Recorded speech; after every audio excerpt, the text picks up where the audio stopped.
Is your Chevy Traverse screen staying black when you plug in your iPhone? Let's get that Apple CarPlay back online in under 2 minutes. Believe it or not, nearly three-quarters of CarPlay failures are actually caused by a worn-out or generic charging cable. Before we pull any fuses, we need to run through a quick diagnostic sequence to rule out the simple stuff.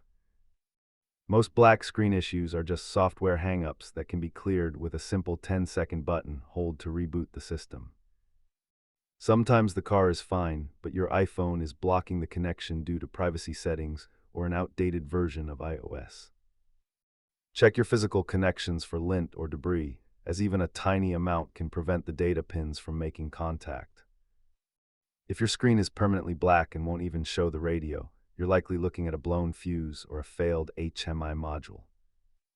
The good news is that nearly half of all Traverse owners resolve this black screen issue with a simple system reset. If a soft reset fails, try a deep sleep cycle by opening the driver door and waiting 5 minutes for the modules to clear.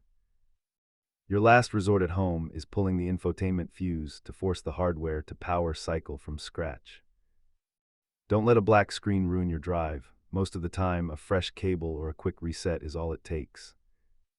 If these steps helped you get back on the map, hit subscribe for more Chevy troubleshooting guides. Safe driving.